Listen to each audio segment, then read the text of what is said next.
Good morning, y'all. Or more importantly, or more accurately, good afternoon. It's like 1:09 Hoodoo Standard Time. But anyway, I've been up since it felt like morning. But let me tell y'all a funny story, which led until this, video, this teachable moment, right? So the closet where we store our extra roots and herbs and things, we also have like, other stuff in there, like coats, old stuff, or whatever.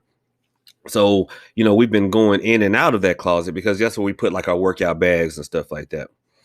On a side note, someone commented on a video saying, "Hey, Prof, it's good to see you getting out the house, getting out instead of being cooped up all the time." Remember we talked about that during the live, how y'all see something and you think you like know the person on the other side. I'm not cooped up in the house. But anyway, I just thought it was funny. But you put we had our bags and stuff in there, and lately we've been noticing like a smell to the point we're like going through the closet like, what is that smell? And it was something we couldn't really put our fingers on. It's like we kind of knew but we didn't. It's like it was spicy but stinky and kind of moldy at the same time, and we were like, what is that? Finally it dawned on us what it was. It was this, and I'm gonna tell y'all what this is. We got it cooked. It got it contained in a jar now. It was the asafoetida that we just got in, otherwise known as devil's dung. And I know y'all have heard about it, seen it, or whatever. Devil's dung smells just like what it says. It smells like the devil's butthole. And it's good for like hexing, cursing, and things like that. But the smell was leaching through the plastic bag and getting like all, and it was just all in the closet. So we didn't know what it was. Though we finally found it and we got this shit contained. But it reminded me, hell, we've got asafoetida now. So why not use it? So I'm like, I got a couple of people that getting on my nerves. So I've got this doom candle. And I started thinking, how many questions that we get over here about, well, I've been burning this candle, nothing happened. I've been burning that candle, nothing happens. And I wanted to do like this little intro on the reality of candle workings, because you guys have been applying what you think is logic to your candle workings, but your physical logic doesn't necessarily equal into spiritual logic. You got to think a little bit different. Magicians, root workers, priestess, sorcerers, whatever you want to call yourself, we have to think a little bit differently. All right. So you got to get your spiritual brain meats up. Physical logic says, well, I've got this, because you know how y'all do. Y'all have it saved on your gizmos and your what's my jigs and all this other shit. All these wonderful lists of roots and herbs and what they do, right? What they do. This one does money. This one does love. And invariably, there's 4 or 5 different ones that will do the same thing. Or, I know why I said that. Or you say, for instance, well, I've got, oh, you know what? I know what I want to do. Know what I want to do. Babe, can you hand me that red come to me candle? Watch this. This is what y'all do. This is what y'all do. Thank you, my dear. So here's a come to me candle, right? Love candle. Look at her. She's shooting her eye beams into that man's like Superman. Pew, right into his shit, right? So what you guys will do is you will put, say, you'll dress it with like some love oil, because this is a come to me, my love candle. So you'll dress it with some love oil. And then you look on your sheet and go, well, this time when it comes back, I want some control. So then you'll put like a controlling herb on there and you go, but you know what? I want him to have some money. So you put a money herb on there.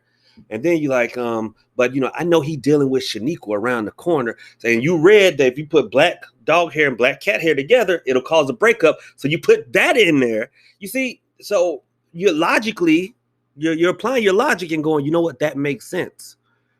That if these roots and herbs do these separate things, then why not put them in there together? And I mean, and then you're like, well, Shaniqua have been known to fight a bitch. So you put some protection roots and shit in here. You put all these different conditional roots and herbs into one candle. You're overloading it. Remember, I told you, keep it simple. What do they always say? The KISS principle. Keep it simple, stupid. Um, guys, here's the key. It's really simple.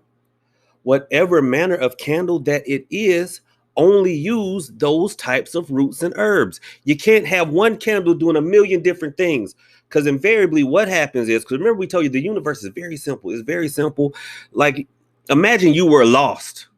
You're out driving, you're lost in the middle of nowhere, you don't know where you are. You need help getting back to the highway. There's no GPS, no map. You pull into a gas station, and a little old man says, well, you go down to the old Kmart, you take a right, drive for about 5-10 minutes. You see a fork in the road with a big elm tree in the middle, not the fork in the road with the oak tree. Remember the fork in the road with the elm tree.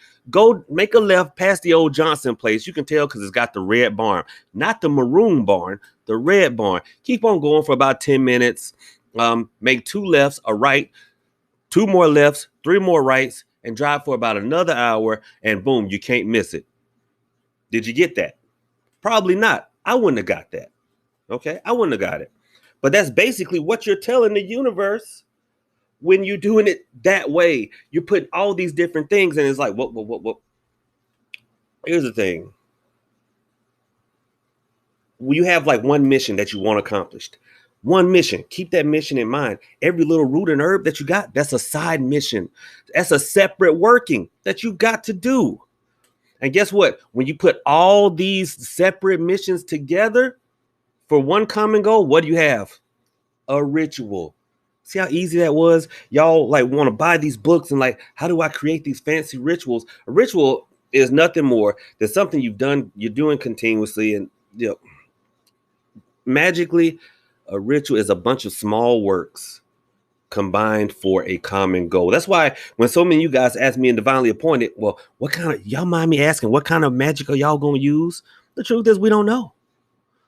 We divine on that. We read on that and we let the spirit tell us, but we have your common goal in mind. So it might be some candles, might be some dolls, might be going to the cemetery, might be digging up dirt here. We might be all over the place. And most of the time we are.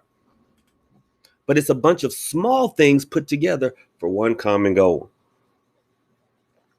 But here, this is going to be intro to candles. So this is what we're going to do.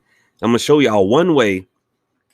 And listen, I'm not going into the different roots and herbs, but I'll show you one thing that you can do.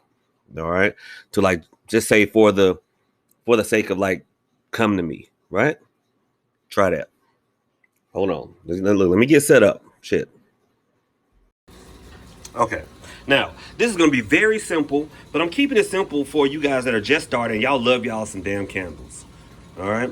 So, under the same, let's say we're talking about the, somebody that you just want to fuck up. Right. So, yeah, you can have your doom candle. Right. But how are you going to bring about that? You can bring it about by breaking up their relationship or separating them from like their job or something like that. So you dress those candles and you can devour everything that they hold dear, right? Everything that they want, everything they desire, devoured, eaten, gone. Also, you want to like, basically this candle will strip things away from them. That'll break them up. That will hex them. Now, that person, like say is someone at your job, right? And things don't backfire in the way that people think that they backfire. But say, you want to do something against your boss, right? But, if your boss has a bad day, then shit tends to roll downhill. So what you'll do is, for you have like a protection and a John the Conqueror candle that you'll have dressed just to keep you, one step ahead of the game. Now, remember, we're talking about how, all these can be one ritual, one situation. Well, you'll put a picture of the person. That's what this paper is, right here. And on the back of the picture, you can write your petition. It's all in one. And then you'll take like some chalk or whatever and draw lines here, here, and here. That ties these candles into them.